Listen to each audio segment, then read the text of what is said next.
मैं एक छोटी-सी कहानी आज आप लोगों को सुनाना चाहूँगा, एक छोटी-सी बच्ची की। करीब 8-9 साल की बच्ची थी। वो अपने गुल्लक में जहाँ वो पैसे जमा करती थी, ₹1, ₹2, ₹5 के सिक्के, वो गुल्लक लेके एक दिन वो दवाई की दुकान पे पहुँची और दुकानदार से कहने लगी कि अंकल, मुझे इस पैसे से आप चमत्कार दे सकते हो क्या? मुझे चमत्कार चाहिए। तो वहाँ एक सज्जन खड़े थे, उन्होंने पूछा, निकालो इसमें कितने पैसे हैं?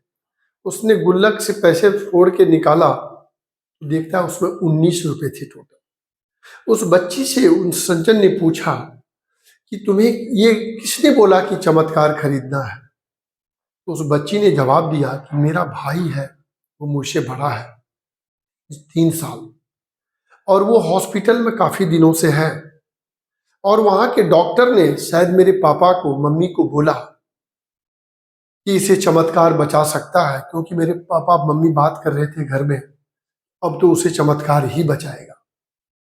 तो इसलिए मुझे याद आया, और मम्मी और पापा चर्चा कर रहे थे कि जितने पैसे वहां मांगा है उतने तो मेरे पास है नहीं, तो उसको सिर्फ अब चमत्कार ही बचा सकता है। तो मैंने सोचा दवाई की दुकान के लिए पैसे मेरे पास हैं, मैंने गुल्लक में जमा कर रखा है, उस पैसे से मैं चमत्कार खरीद के ले आता।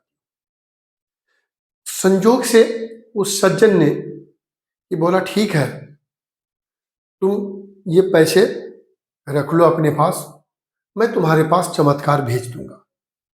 संजोग ऐसा था कि उसी डॉक्टर के अंडर में, उसी डॉक्टर के क्लिनिक में उसका भाई एडमिट था, और उसी ₹19 से उस डॉक्टर ने 5 लाख का ऑपरेशन उसके भाई का सिर्फ ₹19 लेके कर दिया, और उसके भाई का जान बच गया।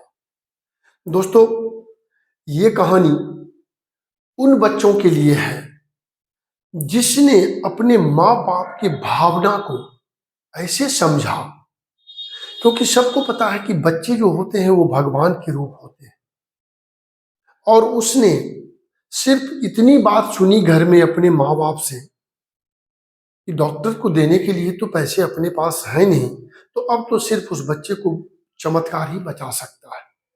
और उस बच्चे ने अपनी गुल्लक उठाया, उस लड़की ने, और दवाई की दुकान से चमत्कार खरीदने चली गई, और उसके भाई का जान भी बच गया।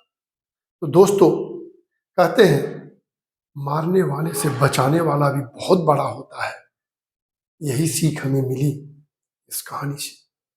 आज के लिए धन्यवाद। अगर आपको ये कहानी अच्छी लगी हो तो इसको लाइक, शेयर, सब्सक्राइब करें। थैंक यू, धन्यवाद।